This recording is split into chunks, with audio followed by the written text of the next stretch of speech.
Welcome, and we're in interesting times indeed with the whole transition of Brexit looming closer, and of course what is entailed with that will unfold fairly shortly. So like you, we're all confused. We have no outcomes just yet, and on the 11th hour we expect things to change radically. It's like almost like the football season when they're closing the door 10 minutes before they close the door, they sign a striker. I hope Boris signs a striker and can make something happen out of this, because if not, we are then having a bigger problem than any pandemic has ever seen before. So I'm joined today by Gary Jesson from EFM, EFM, yes, and Pat Lavelle in Ireland as well, also for EFM. And Martin Mockler, our resident expert when it comes to anything finance from Evans Mockler. So to begin the debate, there are many companies wanting to export both ways. So Gary, let's start in terms of the process and the problems that face these companies. Give us a general summary and an overview on that one. Yeah, so interesting, Paul. I think a lot of this comes down to what you're trading, on how you're trading, whether it's products or services. So as a good example, I work with a business that's an online clothing, predominantly ladies' clothing business that sells, largely in the UK, but sells to quite a few countries around Europe. Talking to them, we've got a huge range of challenges from our sales side, where we're selling to customers. We don't have to charge UK VAT, but we have to potentially charge local country VAT in Europe. Their systems at the moment can't cope with multiple VAT rates, 27% in Hungary, down to lots of different rates across different parts of Europe. So, we have to sort of think about, do we absorb the VAT, or do we try and build up new systems to charge different VATs in different country? The same principle applies on products coming in. Our product's going to cost us more, and therefore we need to change our selling prices.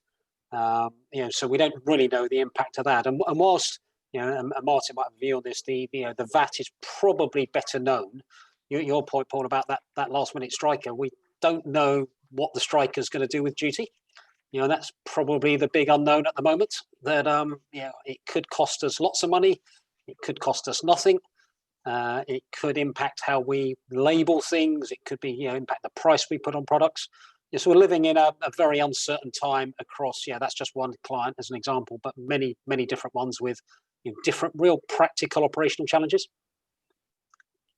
Okay, and in terms of the organization, from a BITA perspective, what we're trying to get a handle on here is how we as an organization can facilitate our members in understanding more about the transitions that are going to take place. So can you give us an outline of some of the major difficulties that this transition will have?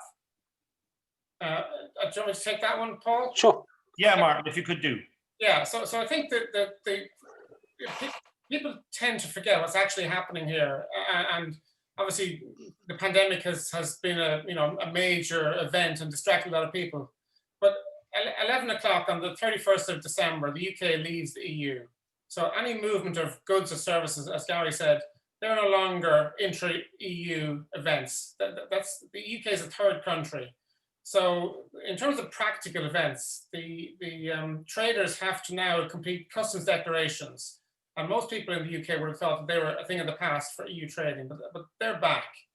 And that's, no matter what happens, free trade agreement, no free trade agreement, we will need customs declarations for import and export. And the other point is every trader will now need an EORI number from HMRC, which again, that's not being, some people aren't aware of that, but it's a must. Now at the moment, it takes about a week to get one. So it's not a major event, but if you don't have one, it'll lead to significant delays. There's three outcomes here at the moment, as we probably all know. There's no free trade agreement whatsoever, which commonly known as a hard Brexit, and the UK crashes out. So that's still on the table, but we hope that's not one of the outcomes. And the other two scenarios are a comprehensive free trade agreement, which most people think is quite unlikely. So we're left with probably a limited free trade agreement. And under that scenario, there will almost certainly be duties and tariffs on some products. Not all products, but there'll be products where, as Gary said, we don't know the price yet on the 1st of January as to what that's going to cost to import products into the UK. So to a degree, anybody doing significant trade is flying blind, which is, most people are assuming there will be a sensible landing spot here, but there's always the risk that things can go wrong. The EU and the UK will go to the wire, and there's no question. We don't know where that line is, whether it'll be the end of this week, early next week. So that's the big unknown. Yeah, and sort of add on that, Paul. So that client I was talking about, they import ladies' shoes from Italy and places like that. There is currently, as far as I can tell, 380 different tariff codes for ladies' shoes. My God. Yeah, exactly. So and we get it wrong, we get fined. We get it wrong, we get the wrong margin. The percentages differ. So, and we don't know where to start because we don't know whether we're going to have to charge a duty rate or not. So a real practical issue for a business that has 7 people. Okay, Pat Lavelle, could you give us some examples of companies that are exporting into Ireland, big companies that are not wanting the grief? Well, we had one case here recently, Paul, where there was a UK food manufacturer selling to a well-known European supermarket, excuse me, with outlets in the UK and Ireland and elsewhere in Europe. So this supermarket said to them, look, you've got to import or export the product to Ireland. We don't want to be doing that. So how they got around that was they set up an Irish subsidiary. They incorporated a company in Ireland, and they now sell.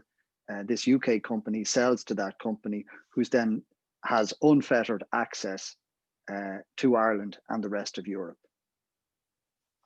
So that was one example. We also have another example of a company that's providing services to a US company in a number of countries in Europe, and they've also they've already incorporated in Ireland.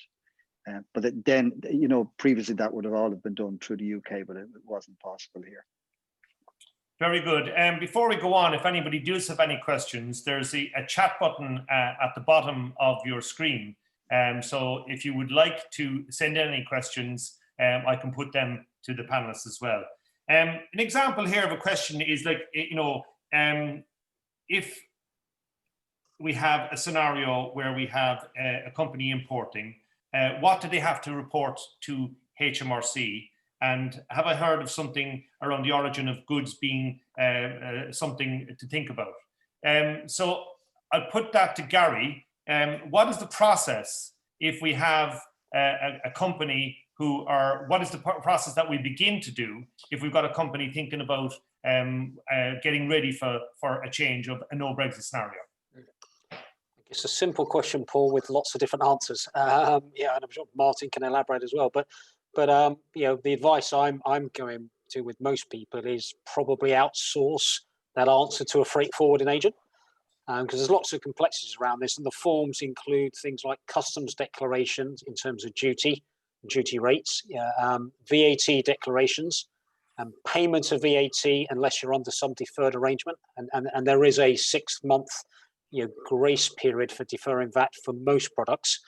Some there aren't. There's the need to be able to electronically talk to HMRC systems, which most small companies probably don't have the software, so probably need to go and buy that software. And therefore, for me, most of the small companies I deal with, the answer is go to a DPD or those types of companies and probably outsource that arrangement for you, because they will then deal with the paperwork, they'll deal with the payments, and hopefully life will be reasonably simple. Is that fair, Martin? Yeah, that's a good summary, Gary. And to pick up on the second part of your question, Paul, about origin of product. So this is about are the UK exporters able to put made in Britain on the product? And there are rules around this, and normally they're enshrined within free trade agreements.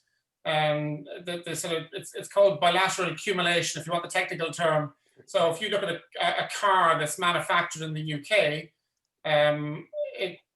the rubber, the brakes, they all come in from Europe. So normally, certainly heretofore, under the EU arrangement, you could put made in Britain on it, even though all the parts came from, or most parts came from Europe and were just assembled in the UK. Now, as you're probably aware, the UK signed a free trade agreement with Japan quite recently, and that allowed the UK to use this bilateral accumulation for products that elements of it have come from Japan. The current negotiation with the EU, this is one of the topics. Can they use made in Britain on the product? What are the rules? Is it a percentage of the product? Normally, it's if the items are greater than 50%, it should you can't use made in Britain if you source more than half the product outside of the UK. But there are accommodations with the EU that will probably allow for that. But we don't know yet. So your labeling for your product may have to change, and it's very difficult to get labels over the Christmas period printed if you find that you can't use the right labels. So there's a raft of complexity. It's just mind-boggling.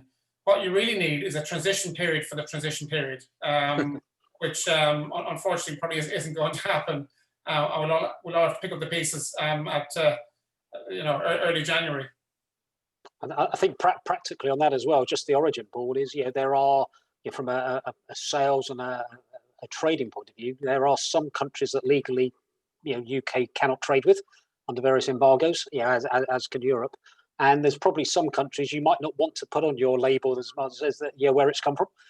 And you don't know, if you don't know that, you don't know whether you're selling things illegally or incorrectly. So some real practical challenges around that coming up.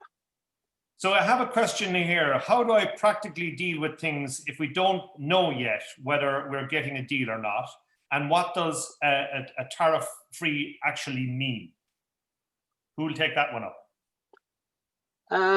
I'll start if you want. I don't know. So tariff-free, it broadly means no duty. Okay, so no incremental cost to you of either product that you bring in or being charged on your products that land somewhere in Europe. And you've got to bear in mind that if you're, Martin's example of a car, if you're buying components in, not only are you receiving duty on those component parts, you might then have to put duty on the end product as well. So the duty accumulates and the price goes up. So sort of tariff-free generally makes things cheaper. And you've got to bear in mind that the pound euro has sort of moved by about 20-25% on Brexit since the start anyway. So products are expensive or cheaper depending on which side of the channel you are already, let alone then these costs on top. So tariff-free is good. In reality, there will be places, there are some professional countries around the world where there'll always be tariff-free. But within Europe, that is the desired outcome for everyone. Practicalities, is very difficult. Obviously depends on your product range, how much of your material might get impacted. Depends on how good your systems are at being able to one track the change in price, but also then be able to pass that on to customers. We're dealing with pandemics, and a lot of businesses struggling to sell anything, let alone having to then think about putting their prices up. Practically what we're doing with some of our clients is we're doing nothing initially.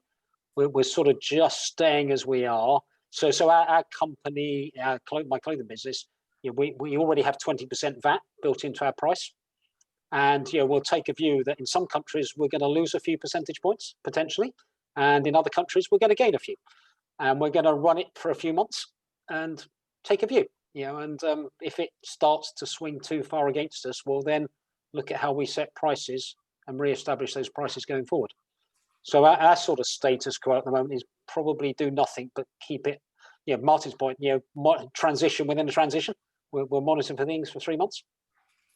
And realistically speaking, I mean, are both governments giving people a fair chance to create that time to be able to see things unfold? Or, because unfortunately with the pandemic situation, this was largely clouded because everybody was, concentrating on keeping their businesses alive.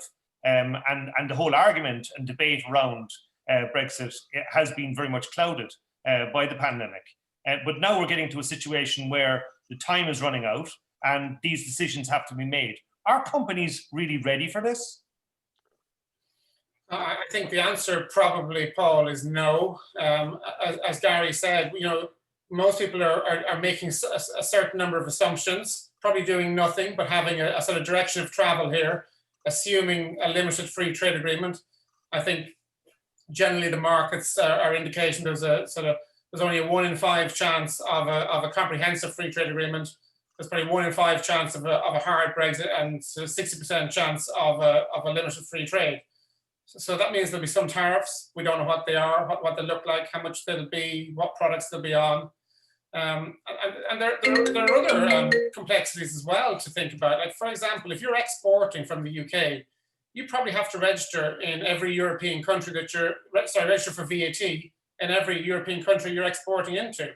So that's a challenge. Some of the European countries that have very low or no thresholds for VAT registration compared to 85,000 sterling in the UK. So you've got a layer of bureaucracy that you have to deal with, which is just, again, a layer of cost. And at this point, you still don't know, 2nd of December, less than a month to the end of the transition. So it's a real challenge. So I think, as Gary said, people have made some assumptions. Most people are probably doing very little for the time being, but would know what plan they'll dust off if and when there's some white smoke. Okay, in terms of solutions then, Patrick, if you could just discuss in more detail the Irish solutions and opportunities, suggesting to have subsidiaries in Europe and UK based on which they're trading. Could you go into that in a little more detail for us? Sure, Paul. Yeah, I mean, one of the options is to set up a subsidiary in Ireland. That gives you access to Ireland and to the whole European market. Why Ireland in particular? First of all, it's an English is our first language. So it's an English-speaking country. We've got very favorable taxation rates. The rate of corporation tax here is 12.5%. It's a relatively easy incorporation process. I'll come back to that in a second. And there's a good economy here and a good pro-business environment here, and a well-educated and skilled labour force. As I say, it's a fairly straightforward process to incorporate here. The example I referred to a short while ago, the UK manufacturer, we helped them incorporate here. They've no feet on the ground here at the moment. They've no presence here, so we were able to get the company set up for them. We now have a Dublin-based company secretary. They have a registered office here. They have a business address here now. I'm acting as a European or an Irish director for them. They have their own directors on the board as well, but through me now they have a real presence here. And we're also in the process of helping them open the bank account, which is not as easy as it used to be. And we're helping them with the tax registration.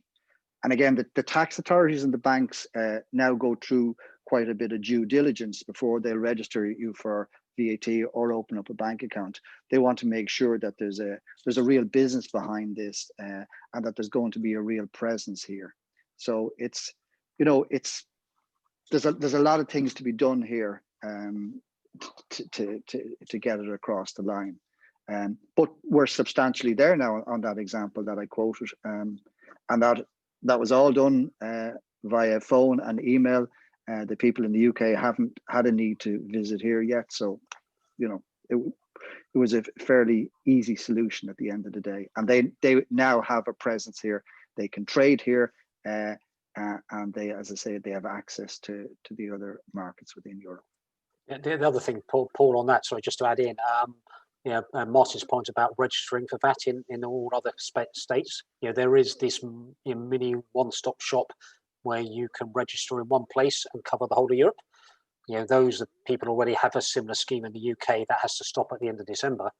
But I guess if I was choosing to register anywhere, I'd probably register in Ireland because of very much the language, translation, and the ease of doing business.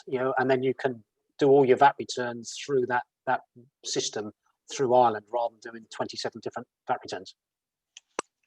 Okay, well, one of these things it's highlighted is that the fact that, despite the difficulties of that Brexit is going to throw up, there is going to be a resounding agreement here that the countries will be trading at the same level, and that is not going to change because the relationship between both countries is there.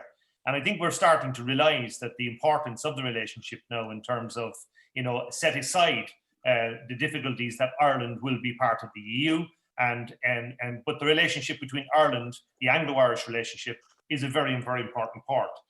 In terms of the paperwork that is required for this, it sounds like it's going to be a mire of paperwork. Is there any grant schemes that are supporting this to help companies get around the difficulties that they face? I'll take that, Gary, if you want.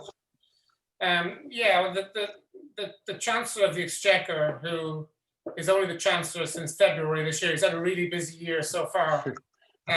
He cancelled his budget, essentially his autumn statement, as you may be aware, and he announced a winter economic plan a couple of months ago, and then week before last he introduced a spending review. Essentially, that was to shore up the economy from sort of COVID-19 impact, but also he has targeted some funding at Brexit and preparation for Brexit. We mentioned earlier the layers of costs that will be incurred by exporting and importing businesses. So he has as part of his fund, a couple of the sort of the standout announcements were he's announced a £3,000 grant towards recruitment for every new employee who will be dealing with Brexit-related or customs-related matters. Now, that also extends to a redeployed employee from another part of your business, so that's interesting. There's up to £12,000 of an actual grant to cover the salary. So the £3,000 was the recruitment cost, £12,000 is against the salary of the individual. Again, that can be from a new or a redeployed employee. If you're training your employees externally, then the government will cover 100% of that training cost up to £1,500 per employee. So again, quite a generous allowance. If you're running internal training courses, it's limited at £250 per employee. And then finally, probably one of the important, Gary touched on it earlier about the systems and the IT integration. That's a real challenge for businesses of all size. So the government are going to give 100% grant to allow businesses to upgrade their IT systems to make it compatible and integrate with HMRC and the customs system. So there is money there. It's fairly recently announced, so people have been incurring costs for several months. But there are pots to dip into if you're having to resource up to deal with what you see as the new trading environment. Okay, a question to all the panelists. The Oxford vaccine is currently being produced in 10 countries. Does the panel think that there will be a duty put on when it comes to UK in 2020? Who wants to tackle that one? Not an area of expertise of mine, but my understanding, particularly the Oxford one, it's largely been done as possible on without major profit, so that it can be accessible around the world. So my guess is, they'll do everything possible not to incur duty, but I don't know what the general rules are on pharmaceutical and vaccines. Yeah. I think there'll be a desire to get this around distributed as easily as possible, and there'll be very few barriers to distribution, I would have thought. Yeah, again, I concur. I'm not a pharmaceutical import-export expert, but for sure, I can't see any unnecessary cost being incurred. The objective is to get this into the marketplace as quickly as possible. Okay, Patrick, in the area of the likes of the areas of GDPR, for instance, what are the challenges facing us in that in terms of regulation that happens in different countries, and how do you overcome or amalgamate these things in the area of GDPR? Well, I'm not an expert in GDPR, but again, anybody that most of the companies will face those challenges, and we can get specialist advice for them in that regard. But I wouldn't purport to be an expert in that.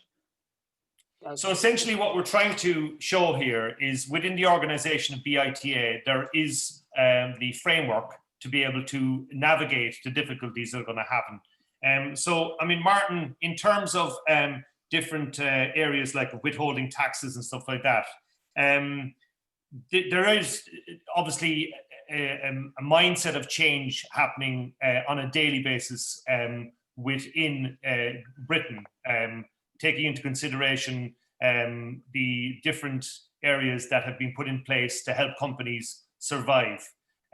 Within that framework, again, when there is the changes of a no Brexit scenario, what dependency loss will we have from the EU in that respect? Well, I think everybody agrees that, apart from sort of Boris Johnson and his top team, that this is a net negative for both the UK and the EU, that there are no winners here, and that the UK GDP will be smaller. So whatever happens, the UK isn't moving away physically from the EU. The UK still, I think, is it 54% of its exports goes to the EU. It's just a huge number. So the practicality is that this has to work. So I think one of your favorite words, Paul, is resilience. Everybody's going to have to be very resilient here and just dig deep and just get through this. You could have a chaotic few weeks in early January. I don't know a huge amount about the Kent travel pass, but there is a restriction being imposed sort of before the border area, and you will have to have documentation to even get into that area. And you can imagine the logistical challenge that you're going to face in terms of trying to, people turning up with either no paperwork, the wrong paperwork at the ports, trying to move goods across. So it's just going to be a tough period.